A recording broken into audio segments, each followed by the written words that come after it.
Hey guys, and welcome back to another episode of The Huddle. And happy 2022! Pew, pew, pew, pew, pew, pew, pew. Popped, popped, popped. I don't 22. know. I mean, what? Man.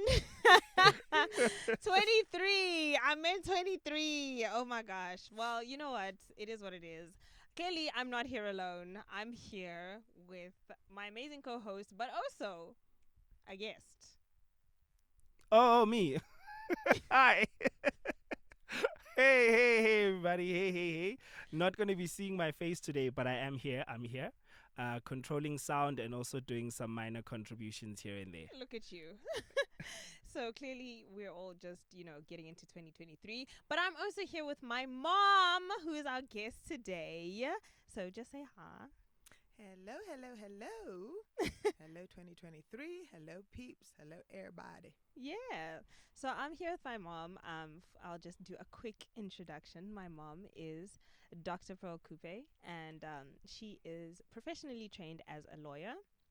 But she is a full-time minister and does a lot of activism, a lot of work in the legal sphere, trying to make sure that all the laws that come through to South Africa are not infringing on our religious rights. So today our episode is going to be quite an interesting one, and I think something that we should all put on our what are those things called? New Year's resolutions Yes. for 2023, which is to make our voice matter. So the topic of today is Your Voice Matters.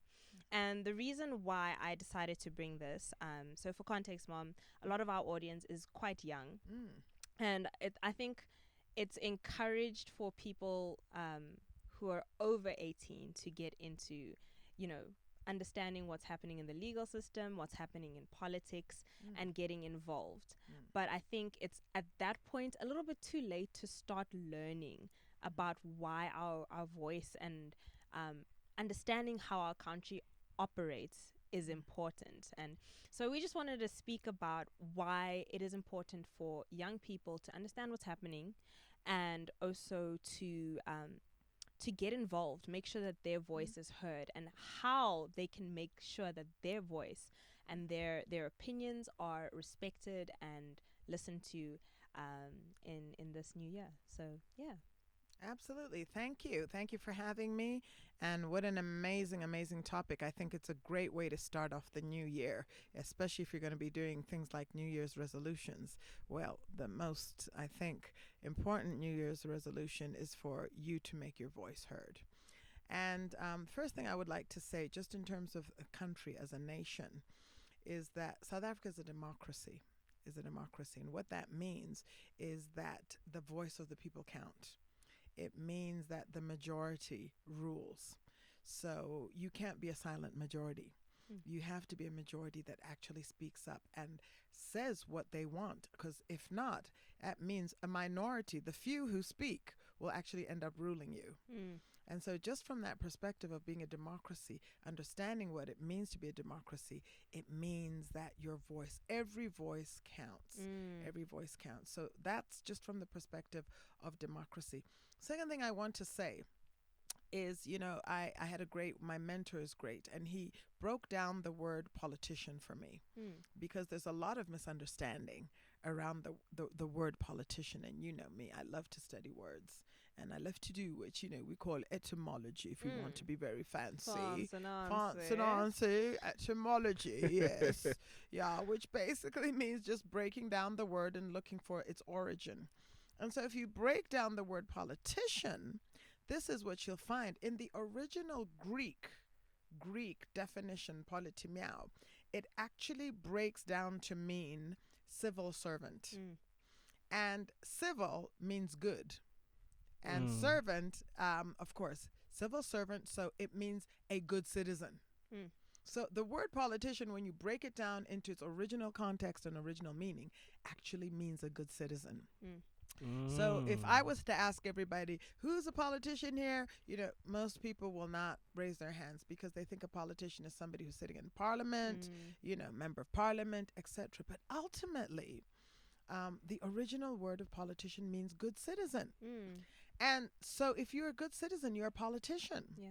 And people often ask me, am I a politician? And I say, not in the well understood meaning. But a politician just means, for instance, that you're taking responsibility for your nation. Yeah. A good citizen means you're not littering, just tossing that litter out. Hello, hello, everybody there. Yeah, yeah, those ones who just be in the car and just tossing, well, it's all right if you toss an apple core out because it's environmentally sustainable, but not the Pampiri papers and stuff. Yeah. So that's good citizen. Good citizens vote. Good citizens speak out. Good citizens take responsibility for speaking out against injustices. So you can't just be sitting there eating magunya and chips and watching reality shows and call yourself a good citizen. But good citizens are aware also. They're educated. They know what's going on. They take responsibility on themselves to know what's happening. And they take a responsibility to also speak out when there are injustices. So politicians are not just leaders. They're not just ministers of home affairs. They're not just vice presidents. But you and I, to the degree that we take responsibility for stewarding our nation, for speaking out, for educating ourselves, for mobilizing against injustices, that makes you a good citizen.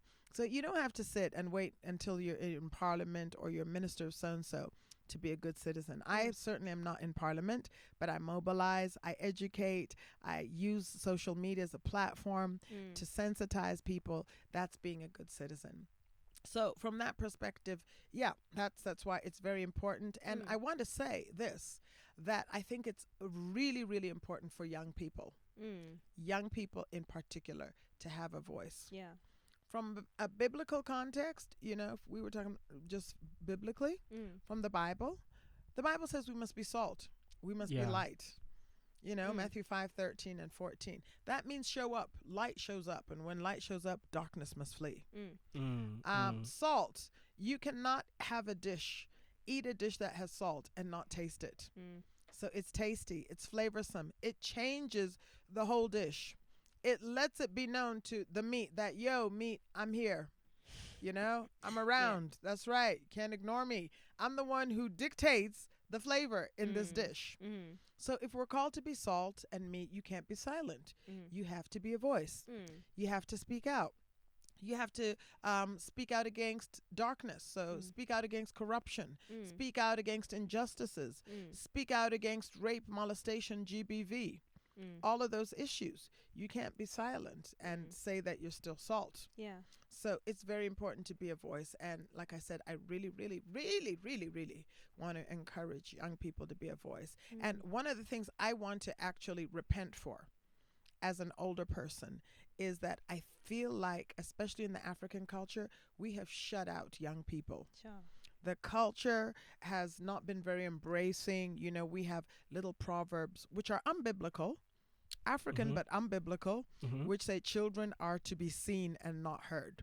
Well, that's not biblical because the Bible says be salt and be light. Doesn't give an age limit for that. Hey, listen, Josiah was king at 8. Listen. He was an 8-year-old king. Sure. So clearly he had something to say. And he was a righteous one at that. He was a righteous one. And when you look at the Bible and see what God did, there's only 2 people who are over 21 who made it into Canaan, the promised land. Sure. Only 2. Imagine. Only 2. Joshua and Caleb were the only 2. All the others, God said, all the others who are over 21, that's it. I'm done with you. Because their mentality was not right. They had a slave mentality. Yeah. They kept looking back to Egypt. Hey, in Egypt, we were eating konkomor. We were eating garlic. They had a slave mindset. They kept looking behind. They kept looking to Egypt because they were used to chains. Yeah. And so their reference point was slavery and chains. Yeah. And the 21-year-olds, why God said y'all can go into the promised land was because they were born out of slavery. Yeah. Remember, they were going around for 40 years. Yeah. So by the time they were born into freedom. So their mindset was different. Yeah. It was a mindset that understood liberty, that said, we can take these giants on. Yeah. You know, whereas the older people are like, hey, slavery, hey, Yeah. what You are know, we gonna do? I'm actually taken aback now to a conversation I was having with a friend a while ago, talking about the field of academia. Yeah. One of the issues I have with academia in particular is that it tends to speak to its own peers. Yes. The language used, like you actually feel like you are not welcome Yes. when you're reading a work by academics, Yeah. when you are, and I wonder if you feel that there needs to be a move, particularly in the space of law, law that has to do with its citizens.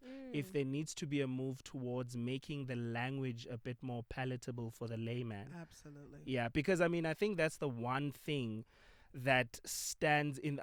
There's one thing with when you want to get the public interested in something, you have to make it easier for them to Absolutely to digest. I 100% agree, and I've had this conversation with my colleagues, who I've been working with, and lawyers in particular. And I'm saying this as a lawyer.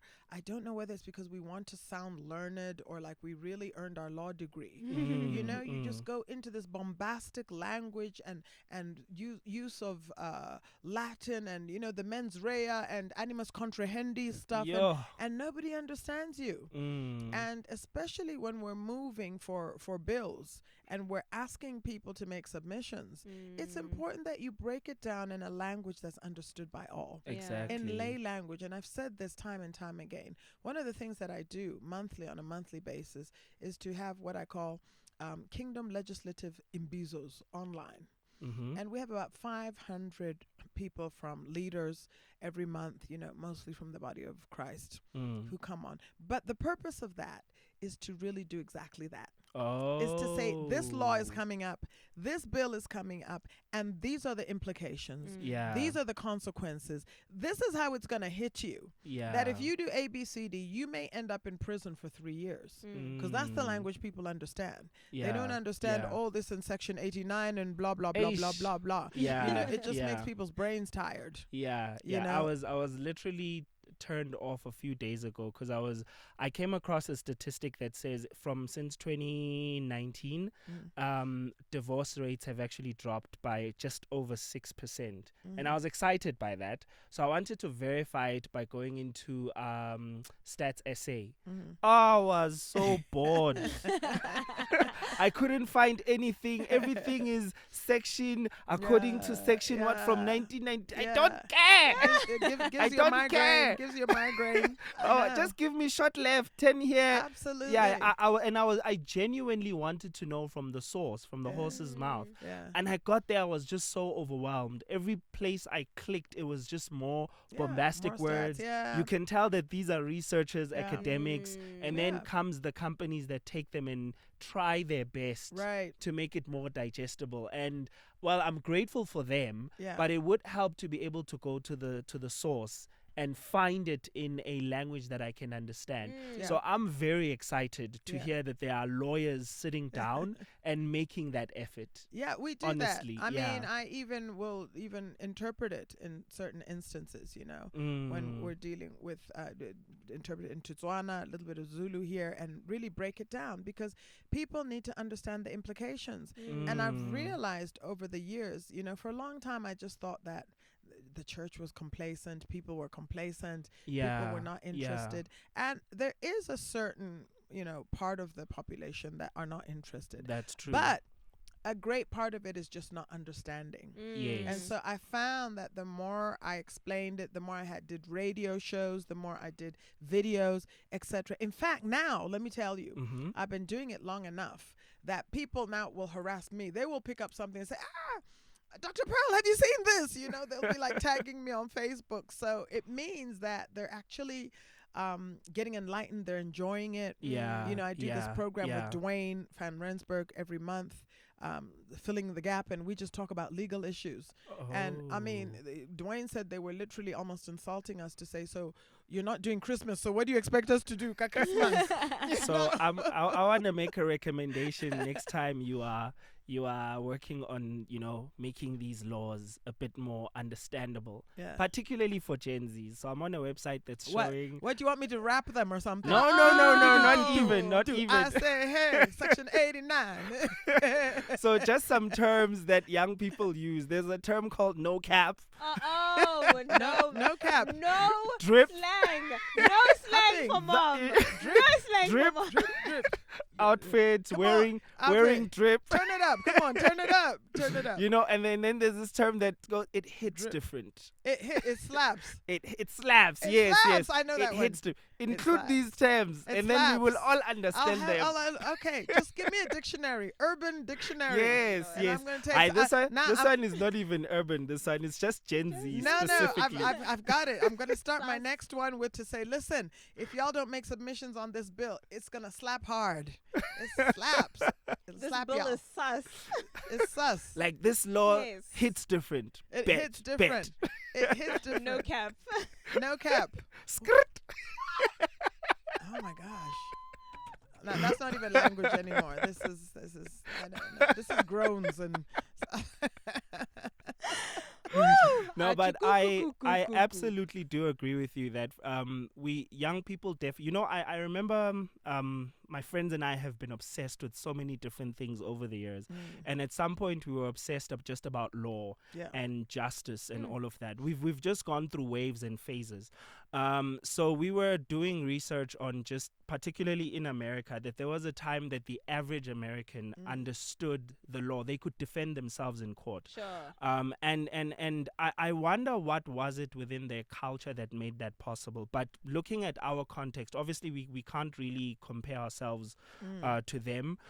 Because I think, correct me if I'm wrong, but I think the average American politician can be understood by the average American. Yeah. Right. Yeah, but America also, in terms of its founding fathers and the important role that the Constitution played.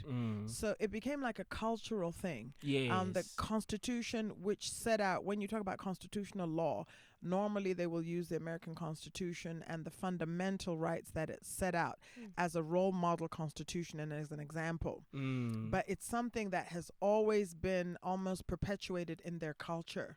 Yes, So a child, even from very young, will know certain aspects of the Constitution, the right to keep silent and all of that.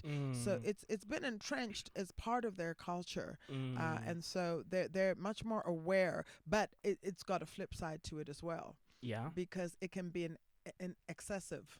That's like true. For instance, in America, the culture, they're prone to suing for everything. Yeah, Yeah. that's You see, absolutely so there's true. a flip side Absolutely to it as true. well. Yeah. Anything you do, I'ma sue you.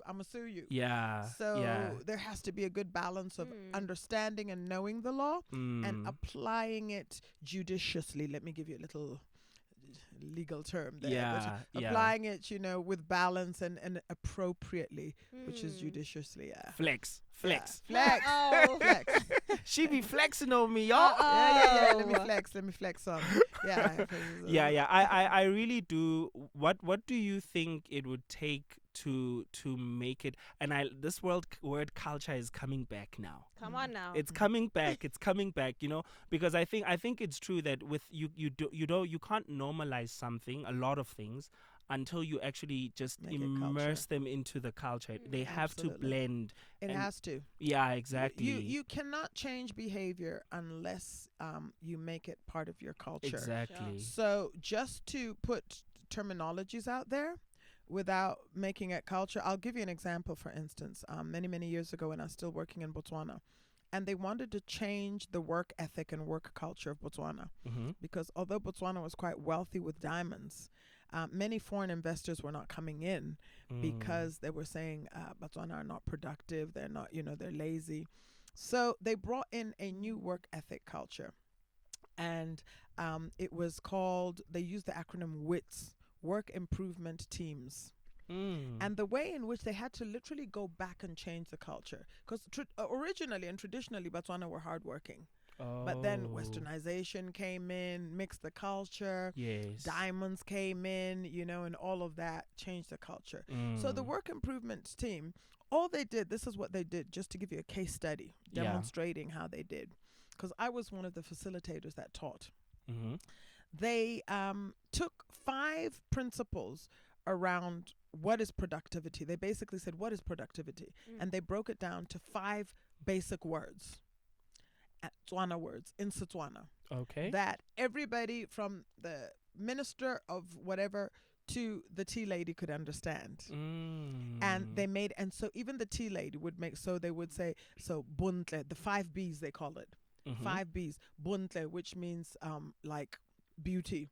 Butswerere, which means excellence. Bufefu, which means speed. You know, all that. So they made 5 B's. Okay. And so if you asked even the average person, civil servant, because this was for the civil service, the most unproductive arm of workers. Yeah. And you say, what is productivity? But productivity, they say, so they know that this is what productivity. So what did it do? It reinforced it as a culture. Yeah. Because they brought in the language issue. Yes. So it wasn't English that people couldn't understand. So they made it part of the Tswana culture. Oh. And then it got ownership. So people now owned bought in. that. They didn't bring in a foreign Malaysian, you know, although they did bring some principles of Malaysia, but they brought it down to a place where Tswanas could embrace it. Exactly. Like, for instance, if you were to ask any average African here, what is Ubuntu? And then you spread out Ubuntu. Ubuntu, people know it, right? Say about this is Ubuntu. Exactly. But when you start talking in foreign terms, etc., it makes people kind of not embrace and own it as much. So culture is very important. Culture is dynamic. But we must make sure that we embrace the good aspects of culture. Yeah. Because another problem we have as Africans is we have a tendency to throw out the good aspects of our culture and to embrace all the rubbish aspects of Western culture. That's true. So culture, in the dynamicism of culture, we must throw out the bits of culture that maybe have to do with oppression of children, dismissal of youth, not seeing. Those are cultures we don't want to embrace. We want to embrace our young people. We want to give them a voice. We want to make it inclusive. That's a good culture. We want to make sure that our women are not oppressed. So any culture that is encouraging the oppression of women and beating up of women and gender-based, we want to throw that out. But cultures that we have, African cultures of respecting and honoring elders, the elderly, the older people, revering, looking up to older people and holding them up to be esteemed and wise, etc. We want to preserve those cultures. So that's the way we need to go. So as culture changes, let's embrace the good and throw out the bad. Exactly. You're making me want to start buying books on how to transform culture. It's always been my interest because I truly do believe that if you change a person's culture, it's not going to make every person perfect, but you'll get a net good. Right, you'll definitely get, because you can build values into the culture, normalize things. I mean, even I think the way that we've begun to view marriage in many parts of Africa, it's basically one of the reasons marriage still happens is because it matters in our culture. Even those who have distanced themselves from the faith, because it matters in the culture, they still do it. That's right. Yeah, so that's how powerful culture is. And I think the danger of culture is when we place it above, like culture over everything. Like you have to maintain culture even if it's bad for you, But I'm curious as to, in terms of the issues of social justice and young people being involved. I mean, I remember during the Fees Must Fall time where many of us understood that we need affordable education. Many of us didn't bother going online and researching what are the laws, what are the regulations on education in the country. To what degree do I have the right to education? Do you? I mean, there's the response. We spoke a bit about the responsibility of the lawmakers and those involved in law to make it more understandable, more palatable, more easily accessible to young people. What are some of the responsibilities responsibilities that young people need to take upon themselves. Because, I mean, there have been many times where young people have moved to fight for things because they believe they have the right, but not really knowing what, Yeah. to what degree do we have the right. Yeah.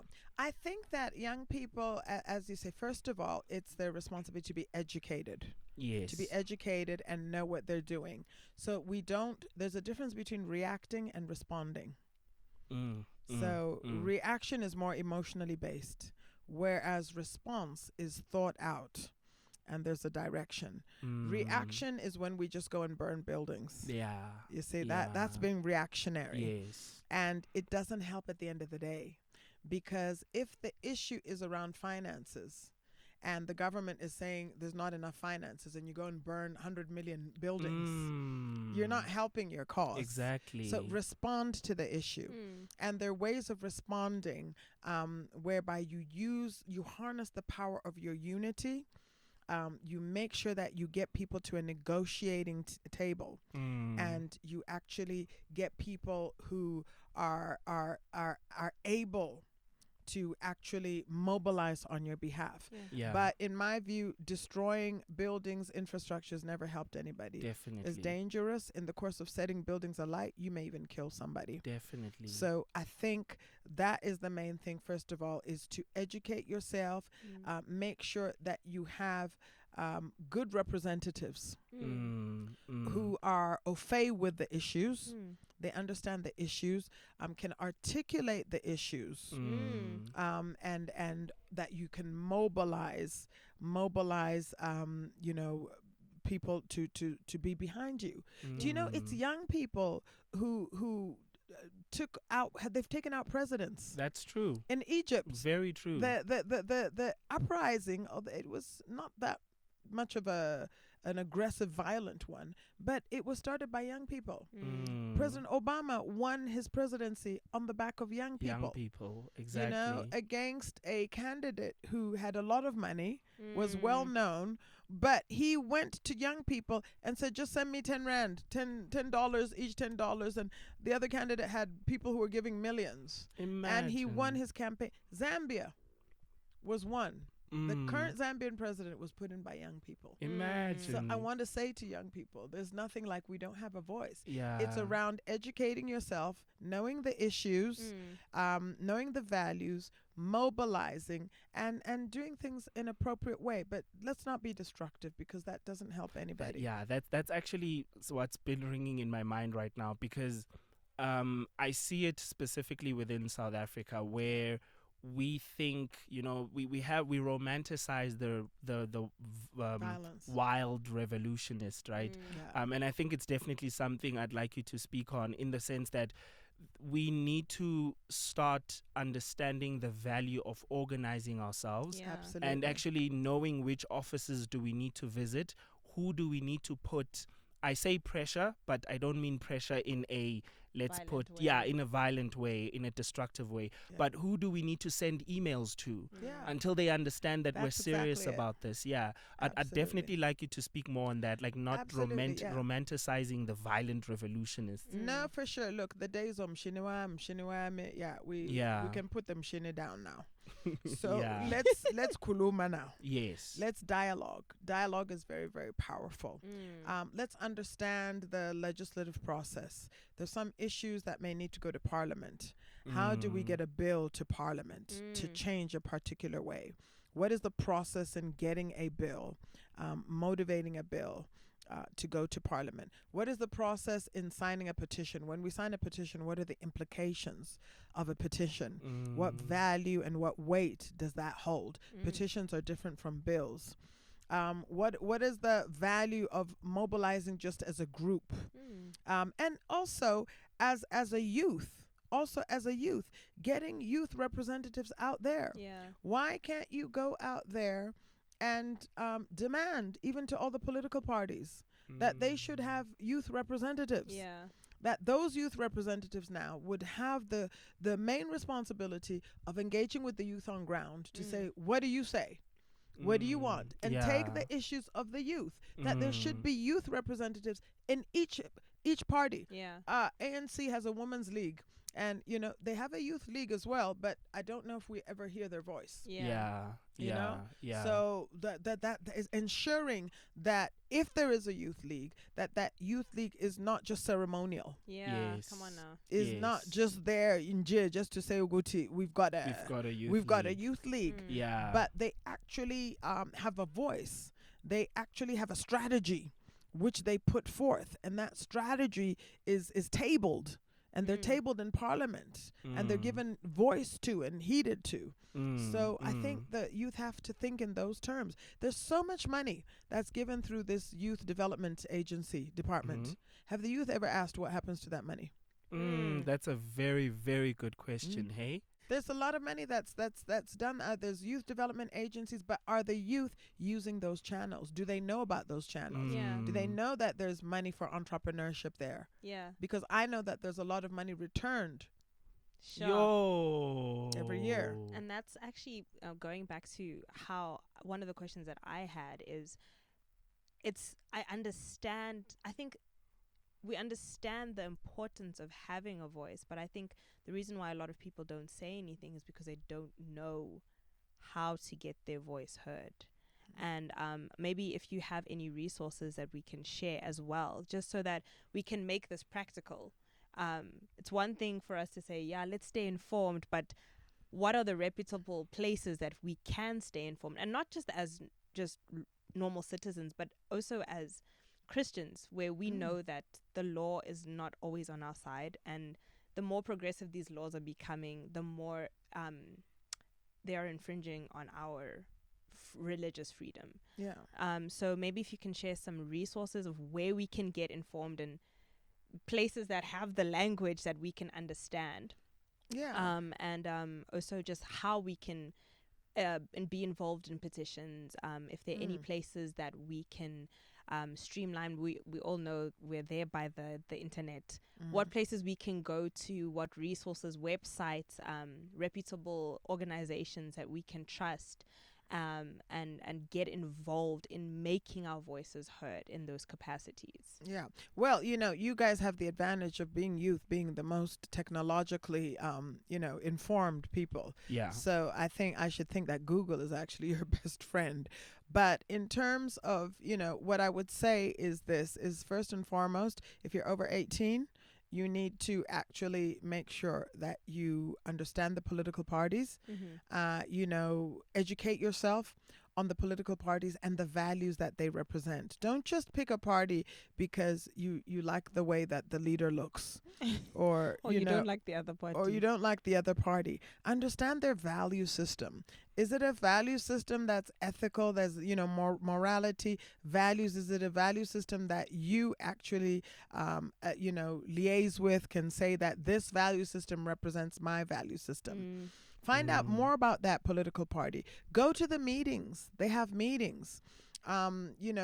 Associate yourself. If necessary, you can even get involved in the youth element, the youth league right there. Start attending some of the youth meetings. So education is the first step.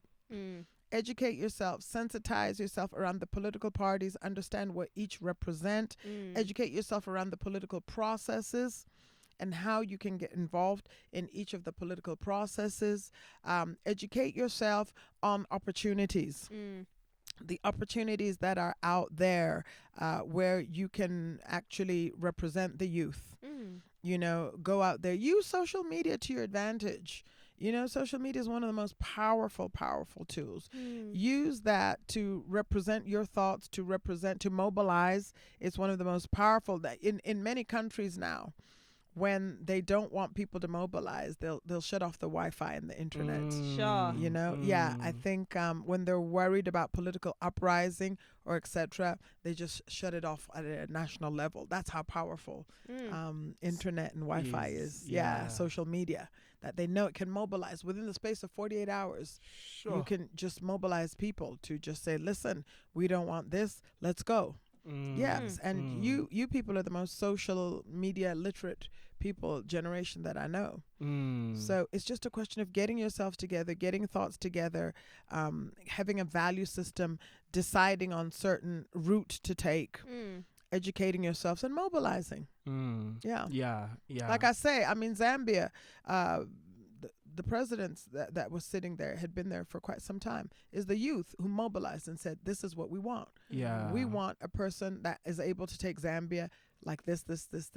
They mobilized and, they made what looks like the impossible to become possible. Sure. Exactly. Yeah, I think a lot of us see this in practice if like you're in one of those communities that collectively we come together to ensure that our community is safe. Yeah.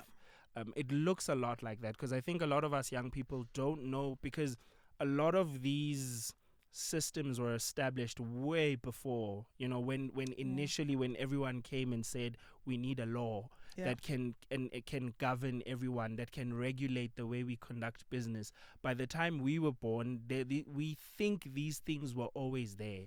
Like some old men got together just before they died and they were like, okay, we need this in place, and it doesn't click that this is actually these were put in place by people because they thought at the time that these are the laws, these are the regulations that we are best to govern all of us, right? And just like you would in your neighborhood, you're seeing that, for example, there are you're worried about the safety of the kids within the area and you want to approach the government to put in, I don't know, fencing, for example, or drainage, or you'd approach the government to put in, or your municipality to take action in fixing a certain robot. Then you get a certain number of signatures. That's how you organize yourselves. That's how you organize people within your community, within your estate, or whatever the case may be. I'm just using this as an example of what it would look like if you are tackling such legal issues or participating in legal issues. I've often seen a lot of times when there's legislation that's being discussed, you get this link that'll come to you on, maybe you're on Facebook or via email. Yeah. Do you want to sign this petition? And And you're I'm like, do I? But here's the thing also, that's why it's important to educate yourself, because petitions really don't carry much value. No. Sure. It's just a thought. It's an opinion. But they do not carry any power to change part. They carry value in America. Sure. And so people saw them being started in America. They adopted it here. But here, what works, what can carry some persuasive value are submissions. So like right now, December 9th, there was a bill that's been proposed and it's been taken out for comment. The decriminalization of prostitution bill. They want to legalize prostitution. What? So yes. So I've been mobilizing a lot on that. Wow. So that is out for comment. So I've been telling people you have till the 31st of January to make comment on it. That will carry power. Yeah. But petition, you see, and why people think petitions carry power is because in the United States, when you have a certain number of petitions, you can take it to the Senate. But not here. It's not the same process. Sure. So petition is just your opinion, and Parliament looks at it and just throws it out. It just doesn't carry any weight. Sure. It has no persuasive value. So, and then some people misunderstand petitions. So some people, like a church, they'll say, "This we sign as the body of church, one signature," and then they'll say, "Representing 1 million people," and then it's like, "No, but it's only one signature." Sure. So it doesn't carry the weight of 1 million. I see. Every signature counts as one. So there's a lot of misunderstanding around petitions and the weight that it carries. Yeah. It's just opinion which doesn't put any legal, it's not binding on Parliament. I see. It's just telling them that, We what, don't the like people of this. South Africa doesn't like this, they're unhappy, and they're like, so what? They said, and But, Yeah, I but think- with the bills, they have to take those into consideration. Okay. So for instance, like the hate speech in the Pepuda bill, which we mobilized for the hate speech and Pepuda bill, we mobilized over 120,000 submissions. Yo. So those ones they have to take into consideration. Yeah, we need to start Googling what a submission is. I think for us, Kelitah, for us young people, this will make sense if we talk about it in terms of what is most valued based on which platform you're on. okay. There are certain reactions and interactions to a post Mm-hmm. that matter more. Yes. And this is Then- like, yeah, right. Like on YouTube, a like, fine. You know, you're helping me a little, but a comment. Yay! Yeah, yeah, The that's algorithm right. is Comment. going. The Okay, algorithm that's is it. like- So the bills are comments, and the petitions are just likes. You just So like the bills Yeah. are making the algorithm like of I think the politicians. on we can safely say that on every single social media platform, the most valuable thing is a a share. comment, yeah. Is a share. share. Right? Okay, If wait, you wait, share yeah. my video. Submission yes, a comment, is a share. a comment absolutely matters, but if you Mm. share the video, Listen, Yeah. you have sent me far. the That's it. algorithm The is comments screaming. will grow if That's it. the shares grow. So Yeah. with the submissions, we want a comment and a share. There we go. We want you to comment and we want you to Yeah. share with others. The like is just Yeah. So submissions, comment, and then share. That's the way to go. That's stunning. Yeah. Well, this was a very, very fruitful Very, conversation. Yeah. I really hope that if you're young, or even if you're up there, because you're the audience in this, we are all over the place. Yeah. But if you're young, whether you're 25, whether you're 30, whether you're 16, whether you're 14, I think this is something that we should all Whether take. you're 60. Whether you're 60. I'm also, yeah. Come on now. Age ain't nothing but a number. But the point is, this should be something that we need to put on our New Year's resolution list, is to be good citizens. And what does that mean? What does that entail? Us knowing what's happening in our country and not being silent or complacent or just complain on Twitter and think that's enough. But actually take the steps in going forth and making our voices heard, because Jesus didn't just come back to bring a religion. He came to bring a kingdom. And this kingdom has rules. It has its own governance. And since we are the salt and light, we are the ones who are supposed to make sure that South Africa looks more like the kingdom of God each and every day. So that is our responsibility. I will make sure that in the description below, if I have any resources, they will be there, so you can have a look, you can have a check out there. You will, I think there is a place that you work with, FORSA. Yeah. That gives- FORSA, I work with Freedom of Religion South Africa. I sit on their board. So there's that. But they can also check out my pages, my social media pages. Perfect. Yeah. I will link normally post. They'll be on the alles screen and on the in screen, in the description. description, in the comments pinned. We will make sure that you have that. But otherwise, from us, Happy New Year. I don't know if you want to say something last, Mom. No, just I'm excited. I'd really love to have the youth on board. Like I say, as adults, we want to repent for not having included the youth. You have energy, you have thoughts, you have creativity, you have innovation, and we need to harness that because if we don't, y'all are going to use it for wrong stuff. Yeah. True. So we need to harness that and get this show on the road. Yeah. So I personally have repented many times. People say, there's a saying out there that the youth are our future, and I don't agree with that saying. I don't think they're our future. I think they are our present. They are our present, because when you keep making them future, you put them aside and you're like, they're going to come in the future. But I think the youth are our present. We must use them now. We must use them now. Let's not put it off to future. Let's include them now. They are our present. Amen. So good. Yeah, no, that was a long and amazing discussion, and I'm hoping that we can normalize these discussions. Yeah. Having fruitful conversations about how we young people can participate in things that we would normally think of as boring, and making them exciting conversations, because we know that they're not only it's actions that we will take that are not only for us but are for our kids. So if you're like 14 right now, one day you will be an adult, and these are meaningful discussions and decisions, because they absolutely tend to last. When they're done right. Yeah. So yeah, from me also, goodbye. Peace out. Peace out.